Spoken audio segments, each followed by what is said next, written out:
WLFE DB Radio. Hey, this is Armand John Anthony from Night Demon. You're listening to Metal Mayhem ROC with John, the Vernomatic Verno. Are you ready? Live from the Metal Mayhem Studios in Rochester, New York. We are gold. We are gold. And heard around the world by metalheads just like you. This is Metal Mayhem ROC. Heavy metal music. Your weekly dose of metal music, interviews, album reviews, news, and more. Want to be part of the show? Send us a message through our website, metalmayhemroc.com, or hit us up on Facebook and Twitter. Search Metal Mayhem ROC. It's getting nice and heavy. And now, welcome tonight's host, John the Vernomatic Verno. Good evening, everybody. As always, Thursday night, new content drops. Tonight's episode, Armand John Anthony. He's the guitarist from the California power metal band Night Demon. He's here to discuss the band's new compilation release coming out tomorrow, Friday, March 25th.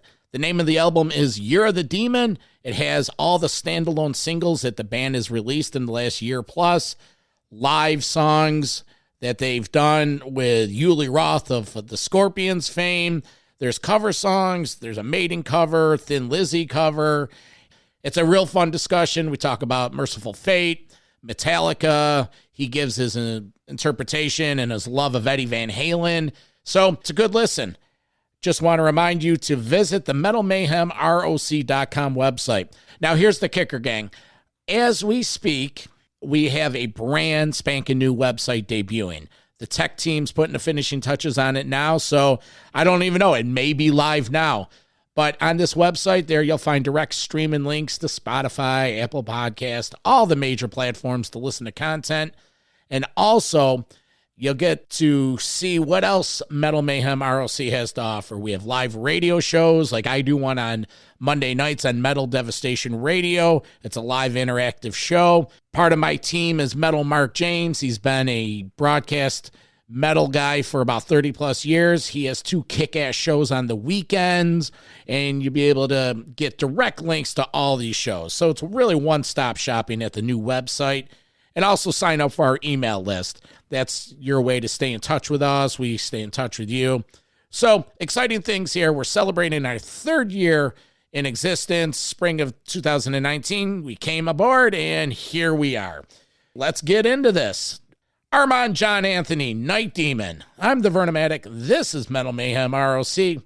As always, keep it heavy. Talk to you soon, folks. Enjoy. Hey! Listen up. Now get that popcorn ready and grab a seat. Do it! As the Vernomatic present this week's feature interview, exclusively here on Metal Mayhem ROC. So today's guest, we have Armand John Anthony, guitarist of the band Night Demon. The band's releasing a compilation package tomorrow.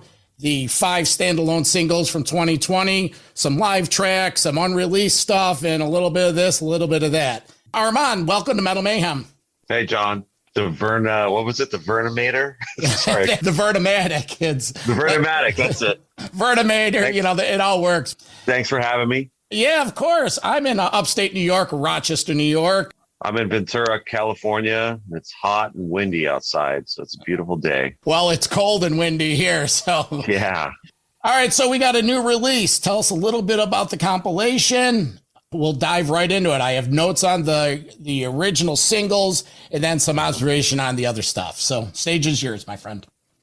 Yeah, so 2020, while everybody was, stuck at home wondering what's going on or when we could play again, we had these 5 singles come out once a month for 5 months.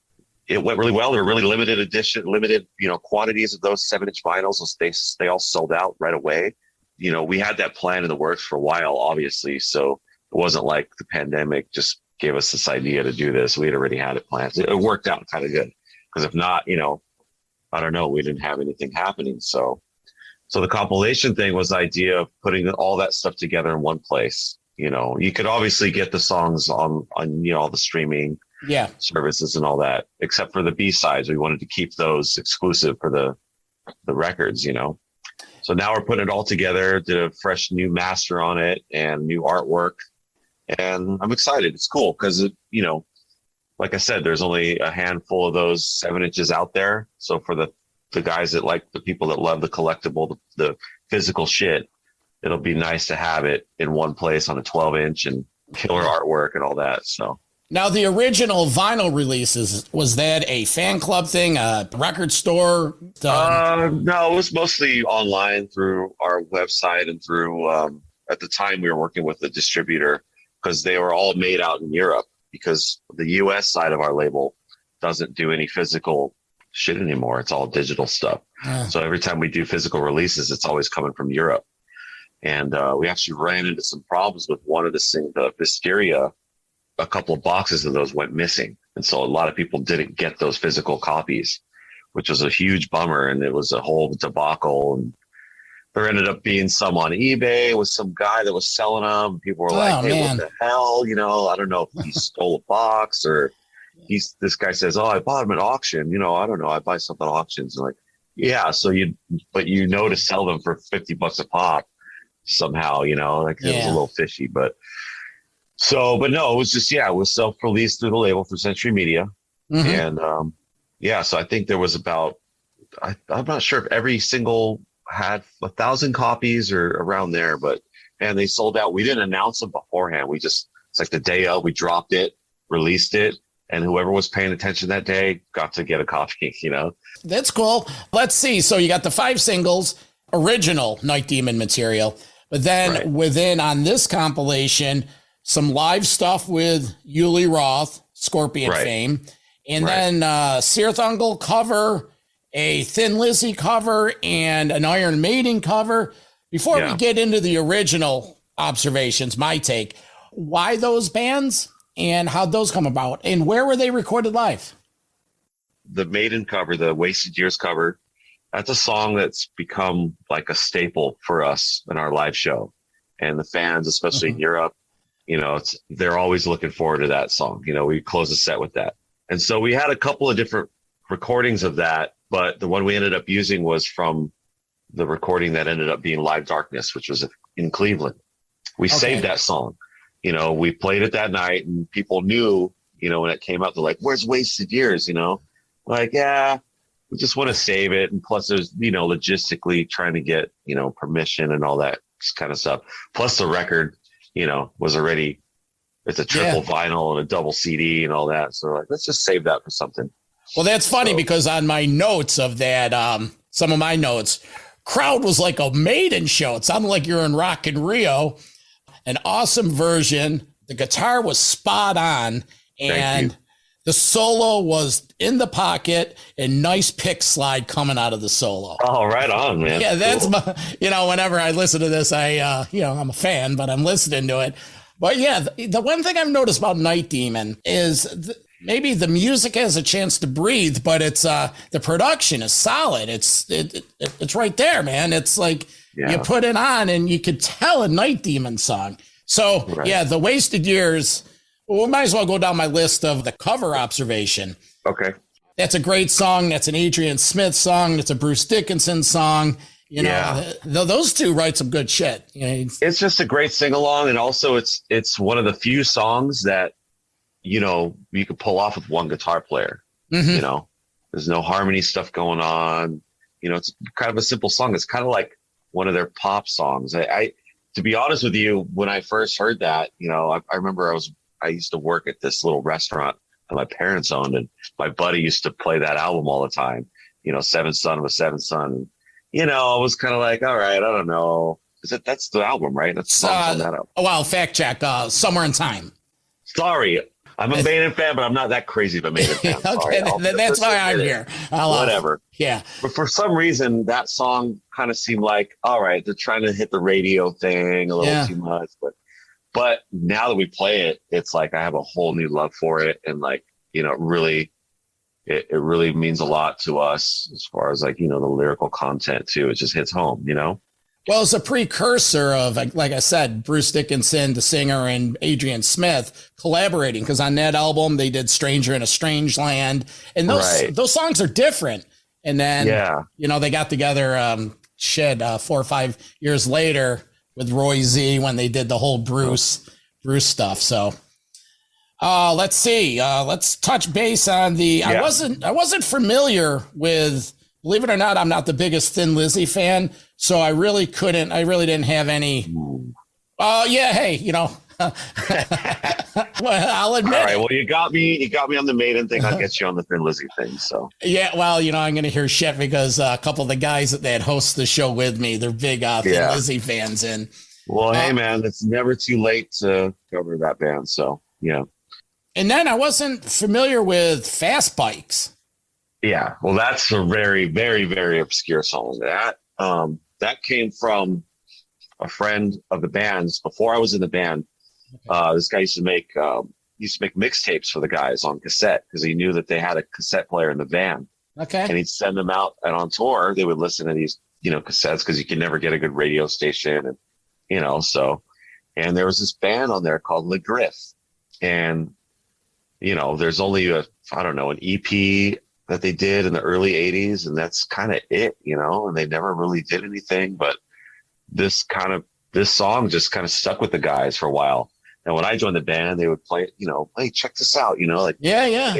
They were talking about covering the song like way before I was around. So, you know, it's funny because I don't think we really, you know, we always record covers, you know, every time we do an album or something just to have, whether it's going to go on the record or we're saving stuff for some compilation later on. And that one just kind of came up like we were doing something else. And I think we recorded that and the Thin Lizzy thing at the same time. I remember we did that here at my studio in Ventura, and it was cool to like dig into it. And it's kind of a fun song, you know, it's just not a real serious kind of content. It's just like fucking get on your bike and cruise. And, yeah. The Scorpions connection. First of all, great band. And I go way back to the Scorpions, you know. Yeah. It was just 50 years on Lonesome Crow the other day. Leave that shit. Michael Schenker at 16. But Jarvis was on the show last year, and he was telling about it. Let's go more into detail. Well, yeah, I mean, he's the one that made that happen, to be honest. Like, you know, we're really good friends with his booking agent, sort of tour manager, this guy out in Germany.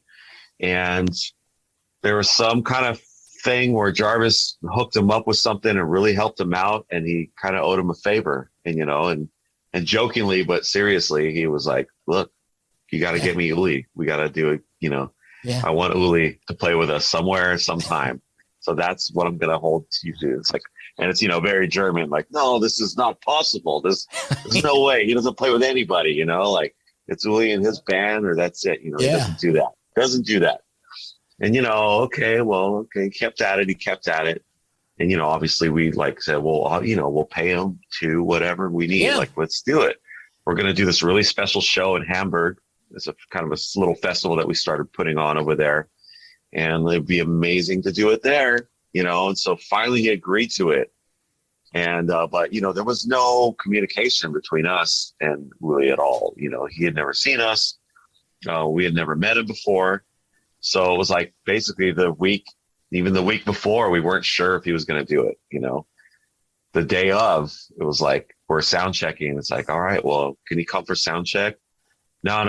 He'll just be there later, you know. He'll be there in time for the set. And we're like, fuck, okay. So we just try to prepare. We were already playing in trance. Yeah. We had started playing that. That was another thing we started throwing on our live set here and there. So we were prepared for it. And, you know, so he told us, like, well, just make sure you know the version that he does, you know, live. Watch some videos on YouTube. Yeah. It's a little bit different from how we did it. So we did. And then, you know, about an hour before our set time, here he comes, you know, he gets there. And, you know, so we're just tripping like, fuck, what's going on? Is he going to show up? Like, well, I got to ask you, Jarvis is the bass player, so he could stay in his lane. Dusty's the drummer. Well, you're the guitarist. So what do? You're like, yeah, I can listen to it, but now you're on stage with Uli, you know. And and all I can do is sit back and stay out of his way. Yeah. The master, you know. No, it was kind of a little nerve-wracking because at first, you know, I was like, okay, well, there's a harmony guitar. There's a harmony guitar thing in the solo. I'm like, well, which one does he play, or which one should I play? Because I know what I do when I play it with Night Demon. It's just the one guitar player. But so he was there and he came backstage and I sat with him and guitared out, man. We geeked out on guitar together. It was fucking the most amazing thing. And it was amazing for him to tell me that I was playing a part of it wrong. So that was awesome. I'm good with that. Well, you know, Master Yoda, tell me more, you know? Well, I have another question. Sometimes the manager or the management or publicist will talk on behalf of the artist. But once the artist finds out, was that really Uli's MO? Once he found out to play, when he went, oh, you guys should have called me. I would have loved to have done this a year ago. You know, it's the publicist and the manager's job to protect. Yeah, right. I don't know. I think he was pleasantly surprised with us because when he first showed up, it was funny because he started talking to us like, so what's your background? Like, are you guys a German? He thought we were a German band for some reason. And then when he found out, and then he said, oh, I'm glad you're not a German band. I don't know what that's about. But, and then we told him we're from California and Southern California. And then he opened up like, oh, I love California and this and that. And so we were starting to get him loosening. He was loosening up with us. And then, you know, I remember we hit the stage and I looked over and he was watching us. The first 3 or 4 songs, he was standing there kind of hidden because it was a surprise too. Yeah. You know, nobody knew, you know, the other bands that were backstage saw him show up. They're like, what the fuck? You know, what's Uli doing here? And so we kept it a secret, but it was really cool to see him watching us a little bit and like smiling, you know, and I'd look over at him because he was on my side of the stage and just kind of like give him the guitar thing. Like, hey, check it out, you know. That must have eased your mind a little bit. You're like, all right, you know. Yeah. And then he went back and hung out and then he came out and did his thing. And then afterwards, you know, it went really well. And I got him to smile a couple of times when we did the guitar thing together, you know, it was like the approval. And then after the show, he was like, so you guys are really good. I hear some influences. I wonder where you got some of that from. I said, yeah, you know. Yeah. Of course they're influenced, man. Did he give you like one of those roach clips he puts on his guitar, like your own very own little... Oh, yeah, my own feather or something, you know? Like, here you go, my young one, you know? Yeah, you're part of the club, but... Yeah. So how many times... It was good enough to do that, and then we got to see him. He played here in Ventura a month later, and we went, and he remembered us. And invited us backstage. So that was like the crowning, like, okay, we're in, you know. Cool. We're good. Cool. So you have 2. You have top of the bill too, but that's not with Uli. That's just you as the band. No, he's on it. Those are the 2 songs we did. Oh, okay. Because I remember Armand, I'm not sure where I've heard all this even before, you know, I got the advance, but I remember, I think I even saw the video for the Entrance. And Top of the Bill. But both those, I love Top of the Bill, especially from Tokyo Tapes. And this version, what are my notes on that? Old feel with new musicianship, killer drums. Night Demon, Armand put his own spin on the guitar. But then on maybe it's my copy, it faded out. Yeah. So what happened is, we didn't have, for whatever reason, just planning and getting the show together, we didn't have a proper audio recording system set up. No. So all the audio that you're hearing on those recordings are from the multiple cameras that were set up. So I took all those different live feeds and mixed them together and tried to kind of get the best blend of everything. But the fucking cameras ran out at the end of that song before it was over. It was kind of one of those decisions where we were like, well, fuck, man, should we even use this? You know, but it was long enough to where, you know, you had because that big solo in there, that's him. So it goes all the way through that. And then it kind of like goes to the re-intro and outro. We're like, okay, I think it's okay to fade out there.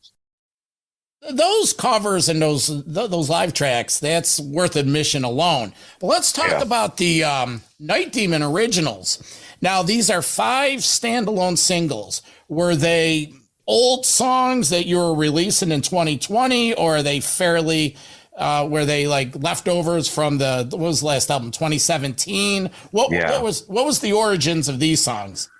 They're just basically all songs that were bridging the gap between the last original record and what we're going to be coming up with later this year.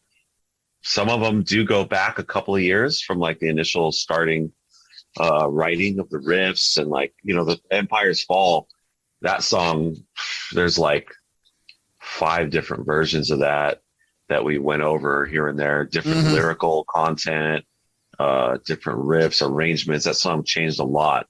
And then the other ones just kind of came from, you know, either I had some riff tape kind of things that we would trade back and forth, and like, hey, I like that riff or something. We just get in the room and work it out. But for the most part, those were all written within the last probably between 2018 and 2020 or so. It's fairly new. It's not. Yeah. I mean, they were really, it was kind of like, okay, well, this is the start of the new record, you know, whatever that's going to be. But, you know, we've been so busy, you know, it was like very sporadic when we get a chance to get home and work on stuff. Cause, you know, you come home after a bunch of touring, you know, the last thing you want to do right away is get back in the studio. And, you know, so we kind of decompress and catch your breath. And some of my notes, Emperor's Fall. Yeah. Dueling guitars are killer. Great song. Song gets in, gets out. You really don't need to go more than 350 in terms of the time. You know, it was cool. It's more like 250 actually. Yeah, actually, you're right. Short one. You're right. I remember that now. Kill the Pain. Sounds old, 80s-ish, but new. These are just my notes. Sure. Then, like I said earlier at the beginning, music breathes. It's not overbearing. There's not a lot going on. It's just enough. So those 2 tracks, Are You Out There? And Visteria. I just have good shit, man. That's exactly what I wrote. Good shit. So, you know, it's Night Demon. It's like that old school traditional heavy metal, what you guys subscribe to. You know, it's good stuff. What's the plans? New stuff besides this? What's the plan for new material in 2022? Well, we have a whole new record, a full length, that'll be coming out in the fall. Oh, good. So you got this will be the kind of the bridge for that, you know, kind of kind of get people hyped up for some new stuff. And then, you know, we're supposed to start touring around May, you know, doing a bunch of stuff in Europe with Midnight. We're going to do a co-headliner with them, do some of the festivals over the summer. We'll be home for a little bit towards the end of the summer, and then hit the road again around October, I think, September, October. There's the thing is, like, there's plans, but things are always changing. Yeah. But the record definitely is coming out in the fall, because we have to turn it in by a certain time so they can get the vinyl pressed in time. Because it's like takes 8 months or something nowadays to get a fucking record press. It's insane. Are you coming to the States? Yeah, fuck, man. We were supposed to do we were going to be hitting your area. I know we were going to do some upstate, a gig up there. But it was going to be us and Satan for a couple of weeks in April. But with all the shit that they have to deal with now, and visas and all the crap from England, it's just going to cost them way too much. It's not worth it for them to do it. So we had to let that go. But in the fall, before the record comes out, around that time, we have a huge US run planned. So yeah, because we need to do it. It's been too long, man. The last time I saw Night Demon was in Syracuse, New York, when you're on that Raven tour. And, shit. Okay. Well, I wasn't around then. So. Oh, you weren't in the band at that point? No, that was like their first big tour. Yeah. 16, 15, 14. I think 16 or 15. Yeah. That was an early one. Yeah. Yeah. It was, cold as hell. You weren't there. But there was a snowstorm, and I've heard the stories. Yeah. Yeah. But, you know, I really wasn't that familiar with the band. And what sold me on it was when the band came out and Jarvis had that Flying V bass. And the only other time I saw a Flying V bass was, I think, the Raven guys. Raven. And And John always has that hammer with the whammy bar, but, so I was, became a fan then, and then obviously everything. And I'm old school. I remember Sirith Ungol from back in the day. And it's just, I'm in my early 50s, but I've been a metalhead all these years. So Let's see. We do a show segment on Metal Mayhem ROC. It's called the Mount Rushmore of Metal. And seeing that you're a guitarist, seeing that you're from California, and today happens to be the 44th year of the release of Van Halen 1. Oh, wow. Yeah. Amazing. Now, I would put you at maybe 35, your age? Yeah, I'll take that. Okay. Well, what's your take on Eddie Van Halen and Van Halen 1? And without going too far deep into the whole, guitar playing, what's your take on Van Halen 1? And Van Halen for me came a little bit later. Like I remember when I was first getting into guitar stuff, late 80s, when I first got into it. For me, Guns N' Roses was like the band that really got me going, at first. And then I found like there was like Megadeth and more of the thrashy kind of bands that got me more into the heavier kind of stuff.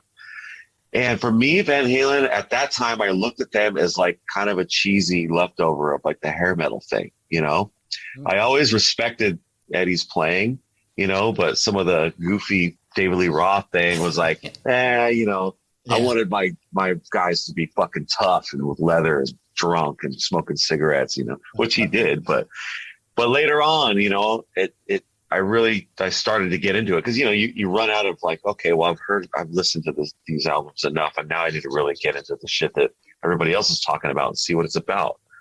And then I just immediately fell in love. And then to a point where, I have one of his signature, I have the stripe, the red and white stripe guitar. And the play their songs. Yeah. And like cover bands like that I will do sometimes.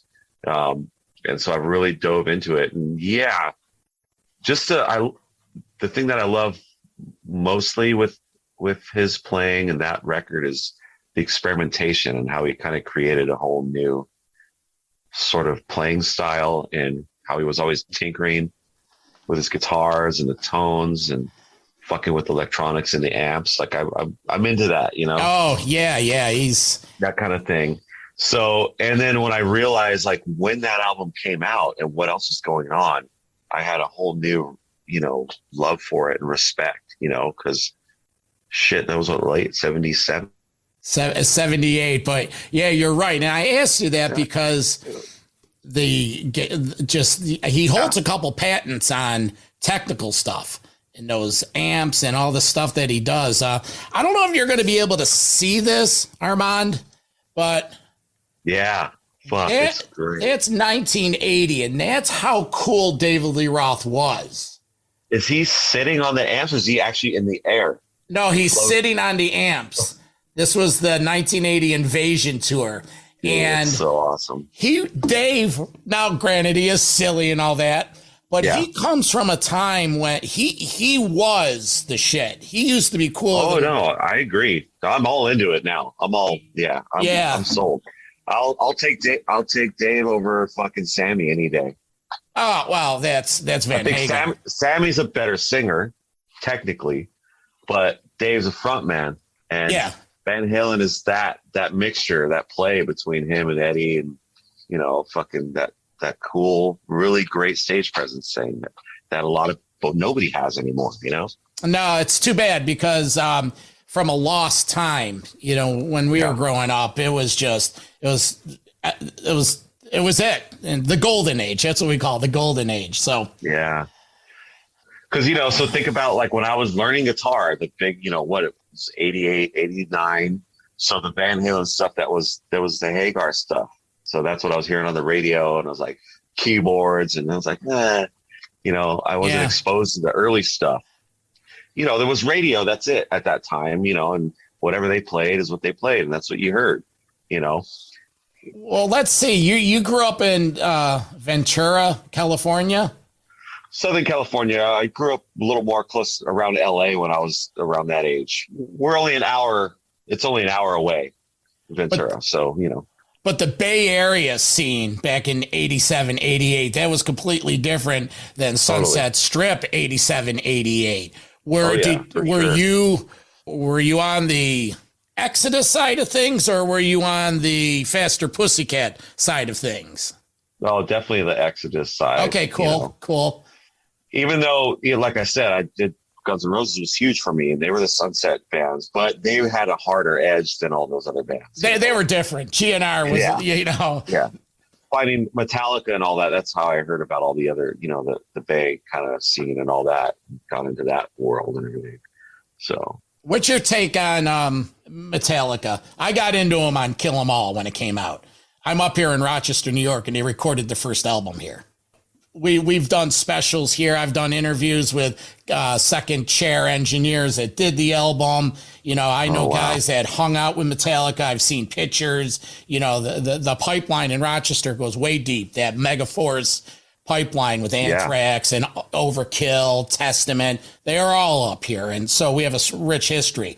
So I consider Metallica, old friends in the sense like all my old bands. I still listen to them. Everyone's like, I can't get past, Master but as a musician and a fan, what's your take on the band Metallica at this point?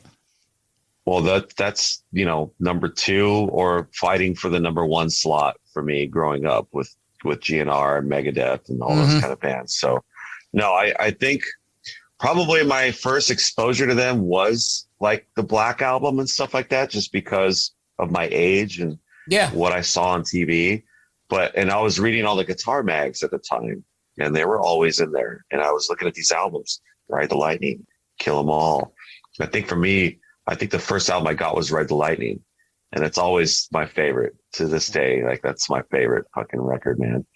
And no, you can't deny it, man. I mean, I know like we all have opinions about what they did after the Black Album, which for me, I'm good with, I can handle, put load and reload into one record and I'm fine. And then after that, I just kind of lost interest. And, some of the newer stuff when they kind of try to go back to the thrashy shit, there's some cool shit in there, but it's just weird, man. It's hard to say because what the fuck am I going to be doing? I'm, their age. If I was doing it for as long as they were, it's hard to like say like, oh, they shouldn't do this or shouldn't do that.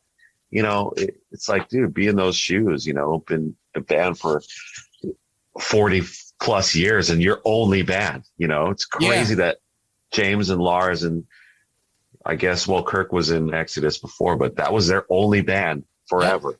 And it still is their only band, that they've ever been in. And the thing is, you can't write an album like a 22-year-old when you're in your mid 50s. You know too much.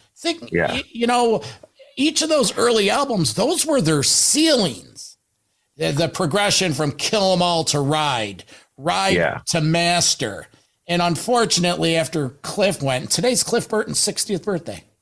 Wow, today's a great day to be doing this. Yeah, it is. There's a lot of shit going on today.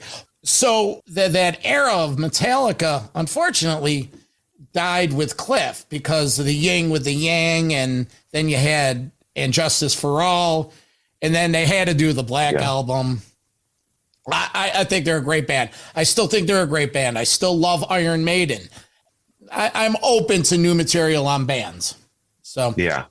Who have you toured with? Have you ever toured with any of these bands? You ever have a chance to meet them no, that's definitely one of those bucket list things. We've gotten close with the Maiden thing. We've shared a publicist with them.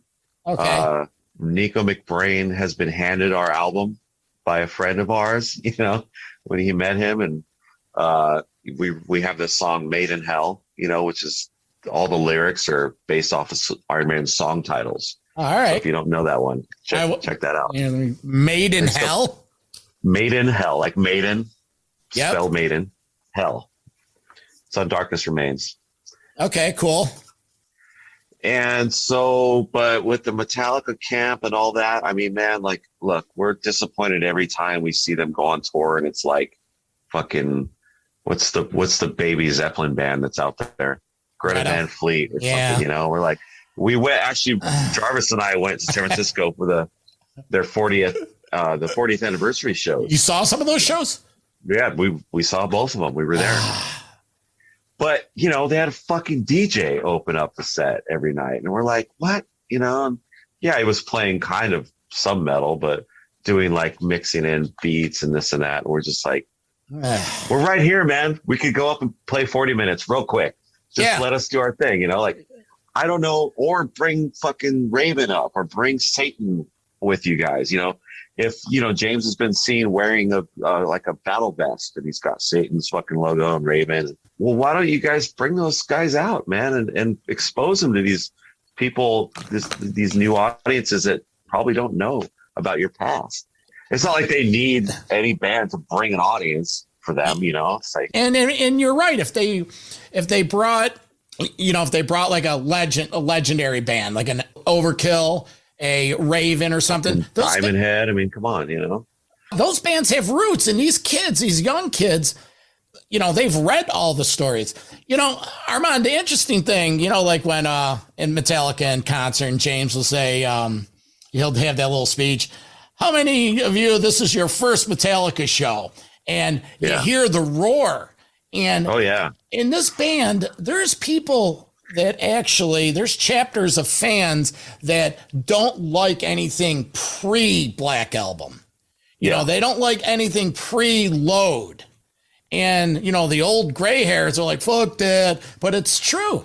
It's their time. Those listeners, they grew up on it. So. And a lot of those guys are Night Demon fans, which is awesome. We love them. Well, Night Demon, you know, that should be that. And I love to argue with them about the later stuff and tell them that they're wrong. That's actually good. And all that. It's fun. Yeah, I know. Share us about the festivals you're involved with. I saw through show research. Now those Euro festivals are just completely out of control. The amount of bands there, and it's like, man, I'm jealous. Why can't, you know, we get, no disrespect, but, you know, we get these festivals here with 3 versions of LA Guns and Now, did you put a festival together? You mentioned earlier that there's a French festival. Elaborate on that. What is that all about? Well, there's a thing called Frost and Fire, which is named after the Sirathungal album. Yep. And basically, Jarvis put that festival together in Ventura as a way to bring. It was the first show for Sirathungal, so he built sort of a fest around it. Yep. And then it went so well. This was probably, I think, maybe 2015 was the first one, because I wasn't in the band yet. And then it became a yearly thing. So for 3, I think there was 3 or 4. I think there was 4 total. Every year we did this thing, and we did that festival that you're talking about, you know, missing here in Ventura. And we had bands, all the old cats from Europe. All people came from all over the world. We had all the underground bands play, you know, Sirathungal and bands like that. And so we've kind of taken a couple of years off from that, but we did like a smaller version of that in London a few years ago. You know, Ungle had never played in London, so it was a great way to get them over there. And now we're going to do another one in Ireland this year. All right. It's called Frost and Fireland. So that's a good one to look forward to. It's going to be really awesome. I'm really excited about that. Last time I talked with Jarvis, he gave me some heavy metal homework, and I followed through with it. I'm a big fan of Enforcer now. Oh, nice. Yeah, you know, I had Olaf on the show, and you know, they're in heavy rotation, and several other bands. Are there any any up and coming bands that you're listening to, and what are some of you've mentioned some of your all time favorites? How deep in the back metal catalog do you go? Like Merciful Fate, Exciter, or are you more? Oof. Yeah.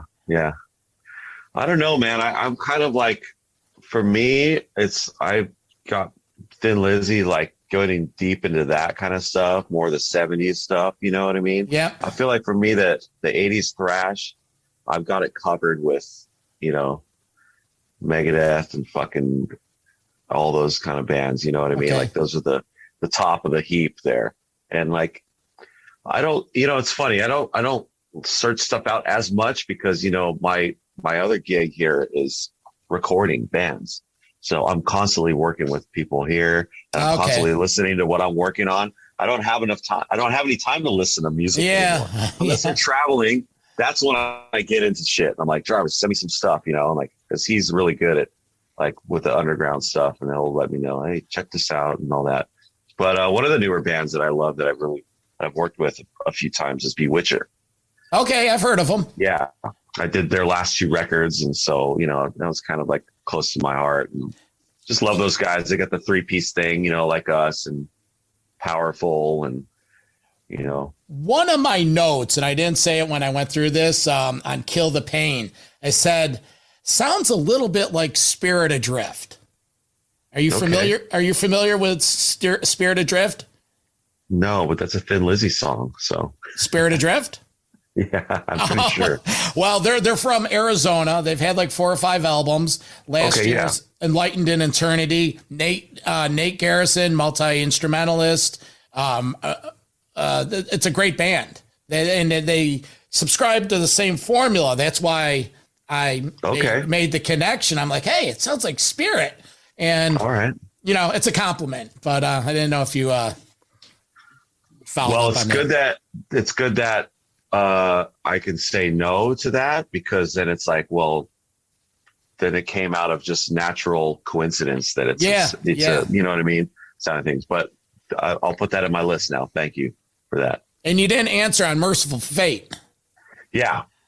Well, I mean, I learned about them through Metallica, you know, that's true. Doing the cover songs. And then when I go back to it, the riffs are killer. I can kind of go, I can take King Diamond's voice. I can leave King Diamond's voice a little bit, you know, there's only so much I can handle. Yeah. But the fucking music's awesome. And some of the greatest drumming, fucking the master. Kim Ruiz. Yeah. Yeah. I'm going to tell you, well, the Kim's way at the beginning, you know, Mickey D. Yeah, Mickey D was more what I was thinking of. Yeah. I'm going to tell you one thing with the whole King Diamond, the singing. Yeah.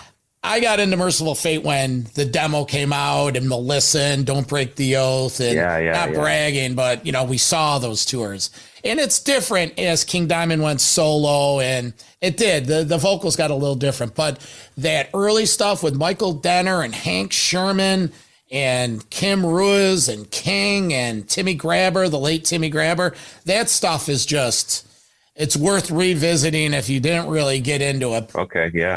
And cool. Jarvis will attest to that. So yeah, he will. Yeah, I know. All right, well, hey, Armand, again, the compilation album coming out Friday, March 25th. Where can people find it, and what's the best way to follow Night Demon? Just search Night Demon? Yeah, Night Demon, heavy metal. You know, if you search that, you'll find our website. We sell everything through the website now. You know, we have our own, we do all our merch in-house now.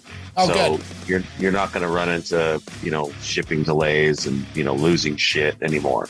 I mean, unless, you know, at some point it's out of our hands, but, you know, everything's going through us now. So you can get everything here online. You know, if you got a local record store that carries new stuff, you'll find it there. But yeah, you'll find it all in all your online outlets and everything. All right, my man. Have a great day and look for the email. Thanks, John. Okay, see ya. Bye. Right on. Rock and roll. Metal for Life. Thank you for listening to Metal Mayhem ROC. Check out our website at metalmayhemroc.com for information on podcasts, archives, links to all our live radio shows, and all sorts of info. Please like, follow, and share with everyone, even your non-metal friends. And always remember to keep it heavy.